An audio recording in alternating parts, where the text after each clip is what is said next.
কখনো কি ভাবেন আপনার বাবা মাকে আপনি কিভাবে দেখছেন? আপনি কি চিন্তা করতে পারেন আপনার বাবা মা চায় আপনার সাথে গল্প করতে, কথা বলতে, সুখ দুঃখের কথা বলতে, আনন্দের কথা বলতে? বয়সের অনেক ফারাক, কিন্তু তারপরেও কিন্তু বাবা মা চায় বাচ্চাদের সাথে বাচ্চাদের মতন কথা বলতে। আমরা অনেকেই বুঝি না। আমরা মনে করি বাবা বড়, কেউ শ্রদ্ধা করি, কেউ করি না। আবার কেউ এমনই শ্রদ্ধা করি যে মন খুলে কথাও বলি না, হুম হ্যাঁ এগুলো নিয়েই চলে যায়। আসলে কি, মানুষ সবাই আমরা সঙ্গবদ্ধ জীব।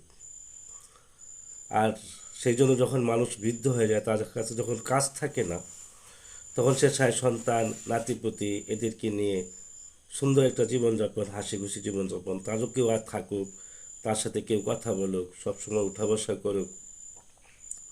কিন্তু আমরা এগুলো না বুঝতে চাই না। বুঝতে চাই না কেন?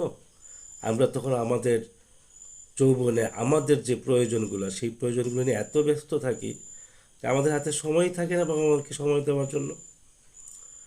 হ্যাঁ, তাদের প্রয়োজন মেটাচ্ছেন, টাকা দিচ্ছেন, জিনিস লাগে যা দিচ্ছেন সব কিছু দিচ্ছেন, কিন্তু একবারও কি ভাবেন যে একজন বাবা বা একজন মা সার্বক্ষণিক চিন্তা করে আমার ছেলে আমাকে সাথে কথা বলবে, আমার মেয়ে আমার সাথে কথা বলবে, আমাকে এটা ওটা জিজ্ঞেস করবে, আমার ভালো মন্দ খোঁজ খবর নেবে, এমনি আমাকে ফোন দিবে, এমনি আমার কাছে এসে বসবে, গল্প করবে, কথা বলবে?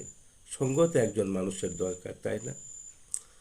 যৌবনে মানুষের অনেক বন্ধু থাকে, হইচই করে কেটে যায়, কিন্তু বার্ধক্যে তখন তো মানুষ বেশিরভাগই একা হয়ে যায়, তাই না?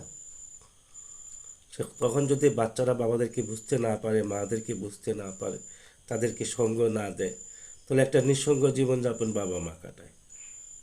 কাজেই যদি মনে করেন বাবা মাকে ভালোবাসেন, সঙ্গ দেন বাবা মাকে, কথা বলুন, কাছে টানুন, গল্প করুন, যে কোনো কিছু নিয়ে গল্প করুন। বাবা মার মৃত্যুর আগ পর্যন্ত আপনাদেরকে দেওয়ার অনেক কিছু আছে। শেয়ার করুন, আপনাদের কথাগুলো শেয়ার করুন, আপনার সমস্যাগুলো শেয়ার করুন। ধন্যবাদ।